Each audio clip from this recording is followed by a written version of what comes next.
আপনাদের মধ্যে যেন কোনো বিভাজন চলে না আসে, কারণ পতিত ফ্যাসিবাদীরা এই বিভাজনটাই চাচ্ছে।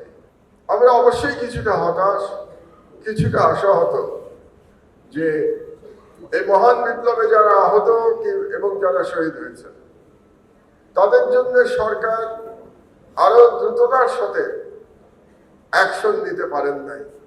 সম্পাদক হিসেবে আমার ঘরের দরজা আপনাদের জন্য সর্বক্ষণ খোলা থাকবে, কারণ তারা জীবন দিয়ে এবং তারা বন্ধুত্ব বরণ করে অ্যাকচুয়ালি আমাদের রাষ্ট্রকে দয়া দাক্ষিণ্য দেখিয়েছে। কারণ তাদের দয়া দাক্ষিণ্য দেখানোর মাধ্যমে আমরা ফ্যাসিবাদ মুক্ত হতে পেরেছি। এই সরকারের সময় আমি স্বল্পকালীন আমি আশা করতে চাই এই বিপ্লবের মাধ্যমে, এবং সেই অধ্যায়ে আমাদের প্রধানতম দাবি যেটা হবে যে বাংলাদেশে আর কোনো ফ্যাসিবাদের উত্থান ঘটবে না এমন একটি রাষ্ট্র ব্যবস্থা। আমরা সেই আগের মতো এভরিথিং অ্যাজ ইউজুয়াল ওটা আর বাংলাদেশে চলতে দেব না ইনশাআল্লাহ। বাংলাদেশে সকল মানুষের সমান অধিকার থাকবে।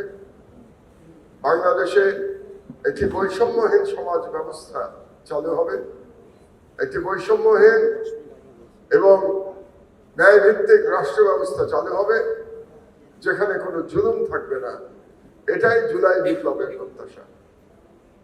এবং আমরা অবশ্যই কিছুটা হতাশ, কিছুটা আশাহত যে এই মহান বিপ্লবে যারা আহত এবং যারা শহীদ হয়েছে তাদের জন্য সরকার আরো দ্রুততার সাথে অ্যাকশন নিতে পারেন নাই।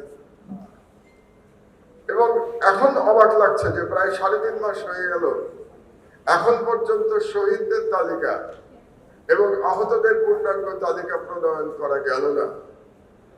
এটা খুবই দুর্ভাগ্যজনক এবং এটা একটা বিশাল ব্যর্থতা।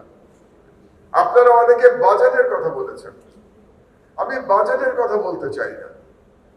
বাজেট এখানে গুরুত্বপূর্ণ বিষয় না, কারণ যারা জীবন দিয়ে, যারা অসাধারণ বীরত্বের সাথে লড়াই করে এবং সেই লড়াইয়ের সময় যারা আহত হয়ে পঙ্গু হয়ে আমাদেরকে একটি নতুন বাংলাদেশ উপহার দিয়েছে, তাদের জন্য বাজেট কথাটা বলাই আমি মনে করি তাদের জন্য এক প্রকার অবমাননা করা তাদের স্মৃতির প্রতি।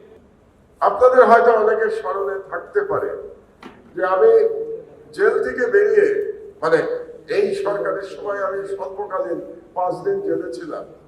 জেল থেকে বেরিয়ে আমি যে প্রথম বক্তৃতা দিয়েছিলাম প্রেস ক্লাবে, আজ থেকে প্রায়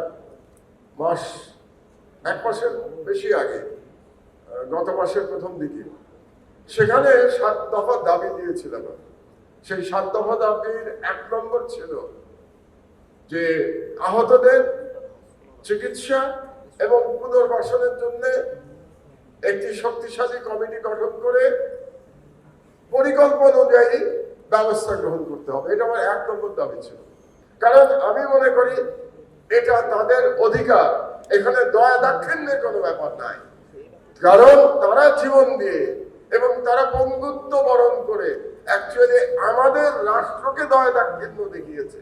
কারণ তাদের দয়া দাক্ষিণ্য দেখানোর মাধ্যমে আমরা ফ্যাসিবাদ মুক্ত হতে পেরেছি।